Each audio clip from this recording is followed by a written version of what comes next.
Alrighty then, Successful Indie Author 5-Minute Focus, episode 424, Synergy.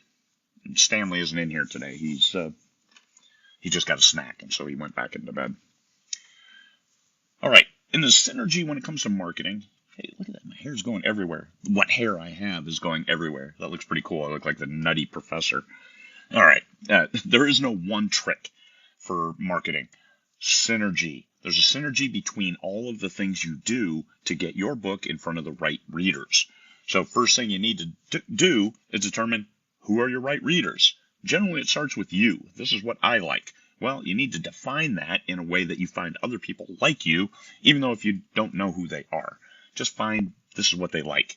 It might be something as simple as people who like this TV show, people who like Bridgerton, people who like Pride and Prejudice, people who like Star Trek, the original series, Firefly.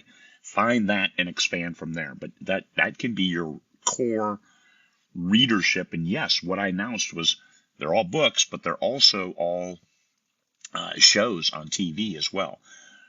Don't discount people who watch TV because they might want more.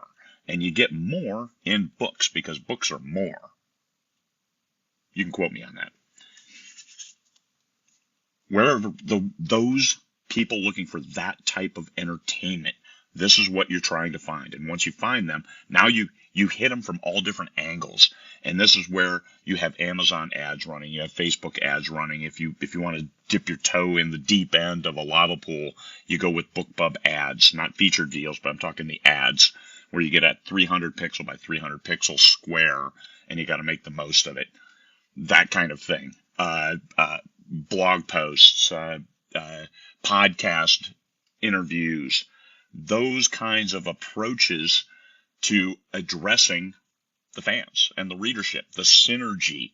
If they only see something from one angle, they don't necessarily act on it unless you have a very compelling hook. And generally, hooks are neat, but they're not so compelling that the first time that somebody sees it, they're in 100%. So second, third time, you've heard the rule about 7 touches.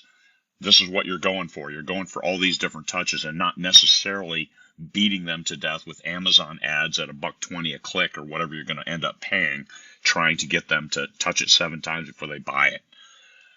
So this is where all the different ways. So you do have to throw a certain amount of mud at the wall and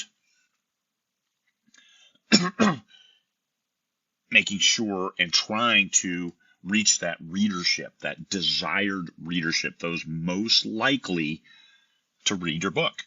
Pick up your book, even whether it's borrow it, whether it's even ask for it in a library, go to Barnes & Noble and ask, hey, can you order this book? All those different ways of them getting your book to be entertained. So that's the benefits of a variety of ads. You touch them in different ways. How many times you go on a bus, you see a neat little ad there, hey, that's cool, and then you bail, and then you forget it. Well, but if you see it, that's the ad I saw because you saw it on TV, because you saw it on Amazon, because you saw it on Facebook, because you saw it in these different areas, and it reinforces it. This is why politicians, because name recognition in politics, that's why you see signs everywhere, hundreds and thousands of signs. So when you get in the ballot box, you'll be, I remember that name. And that's what they're hoping for. That's the name recognition. Because you just see just a name, a color, and some kind of logo, and that's it. Name recognition. You're trying to do that with you and your books. Similar, not to that extreme, but just trying to get it into the right hands. So another way is any direct contact you have. That's your newsletter. Now, your readers, they're already interested in your stuff. So I always, please, get a newsletter. Make a list and have a conversation with your fans. You could be a podcast guest and talk about things. And, by the way, I have a book on that. A syndicated radio show. What about pronouncements from the Vatican? If the Pope pumped your book, do you think you'd get sales? Who cares who buys them? Hey, as long as they get sales and like the book that you wrote. So what is your core competency? This is what your marketing campaign will be based on. Your core competency is unique to you. Know what you're good at. You just wrote a book. You should be able to figure out, hey, I'm good at this. I'm good at that. Okay, then leverage that.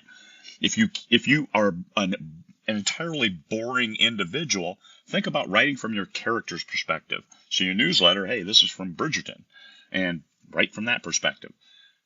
Don't write from the boring perspective, write from the exciting perspective. And that's how you attract your fans. Be interesting, core competency, whatever you're good at. If you're good at hooks, use hooks, put them in everything. Whatever you are. Graphics, hey, I've got the greatest then use that. Visually, orally, two different words anyway. Contact those readers, those people who, those not just readers, but people who like that type of entertainment. Contact them, find them, and then hopefully you'll reap the whirlwind and get the sales. That's what the synergy is. Make sure that the readership, basic thing is the readership sees your book in different avenues, different ways that they are enticed throughout the day. All right. Good luck.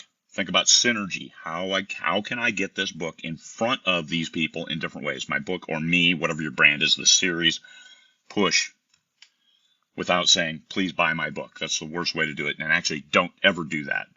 Do it a different way with, this is a book, this is interesting. Like Bridgerton, hey, give this a try. There you go. Peace, fellow humans.